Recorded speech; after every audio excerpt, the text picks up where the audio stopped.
Chairman Emeritus Simmons & Company International, author of Twilight in the Desert, The Coming Saudi Oil Shock and the World Economy, and one of the foremost experts on oil on this planet. I want to run, Matt, through the contingencies to stop this leak. And I want to reference back to a conversation you and I had in the 1 or 2 days, 3 days following the rig collapse. And your point at that time was they may not be able to cap this at all. That was your fear. They tried the containment dome, plan A, didn't work. Then they did something called top hat, didn't work. Insertion tube, didn't work.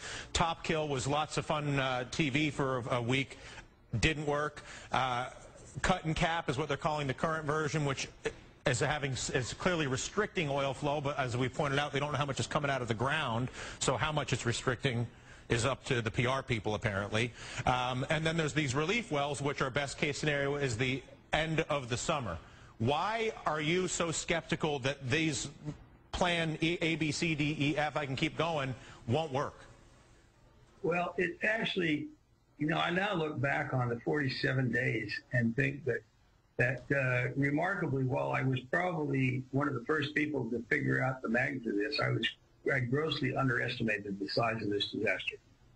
But what caught my eye in the first 3 or 4 hours of watching this on television, when I saw this magnificent modern deep water rig melt down, was that this had to be the biggest blowout in the history of the world. Because literally, I mean, that rig is the size of an aircraft carrier, and it took 2 days to melt it down.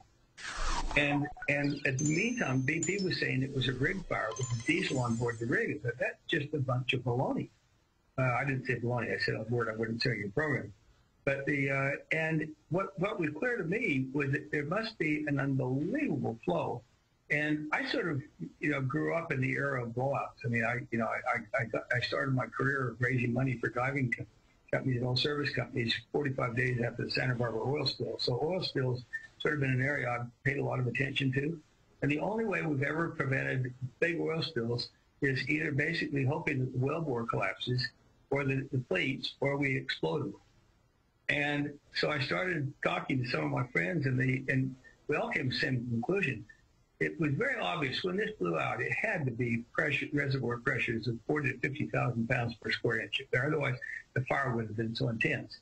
And what would have come out first is the blowout preventer would have popped out of the wellbore like a cork. And then what would come out second is the casing. That was what used to kill people on land-based blowouts. The casing would come right up to the top of the derrick and fall on people. So we have an open hole, and that's spewing, I would guess, somewhere between 100 and 150,000 barrels a day of oil, which is why you now have over a 100-mile oil lake at the bottom of the Gulf of Mexico that's apparently 400 to 500 feet deep.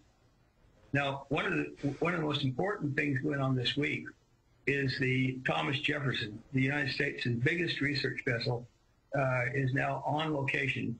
It was actually in the General Arena area doing ocean bottom profiling, and NOAA 4 days ago put it off and sent it over. They're going to basically find out where these plumes are and why there's this oil lake.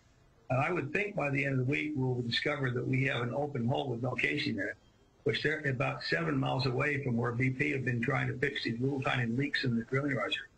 I bet we're going to find the drilling riser still connected to the rig floor. And so they've done everything wrong. So you say they've done everything wrong. What do you mean specifically when you say that? Well, they basically are trying to patch up a little leak in the drilling riser.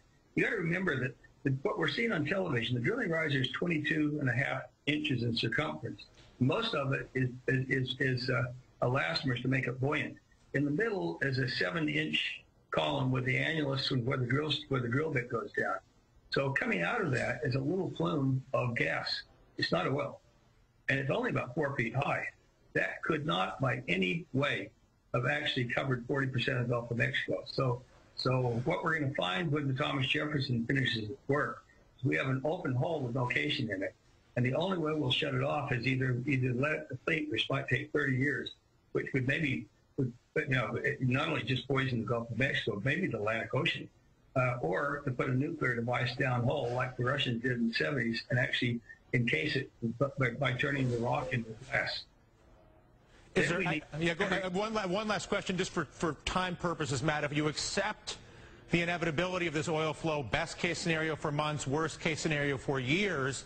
Is there anything that we can be doing right now or should be doing right now from a containment perspective that we're not doing, whether it's not just booms, but booms with a curtain that goes to the bottom of the sea, tankers? Again, it's obviously beyond my pay grade, but is there something we should be doing that we're not doing? The booms don't work because the oil's coming from the bottom of the ocean. Right. So it's going to slip right into the booms. It's not on the surface. The one thing we should be doing is every time we unload a tanker at the Louisiana Offshore Loading Port, which is our only super tanker offshore loading, they should go right over to the oil lake and start sucking up this black crude at the bottom and put it on the tankers and get them out of the Gulf of Mexico. Because when hurricanes arrive, the hurricane actually blows this oil on shore. It will basically paint the Gulf Coast black. It'll shut down our refineries and power plants, and it'll be America's worst catastrophe nightmare. Yeah. Listen, Matt, unfortunately, I'm certain we'll be talking a lot in the days and weeks ahead. We really appreciate your analysis and your insight, as disturbing as some of the things you say are. I've ever heard in my life. Yeah. No, I know, Matt. Listen, thank you for sharing your analysis with us, and we'll talk to you again sooner rather than later. Matt Simmons, former chairman of Simmons & Company.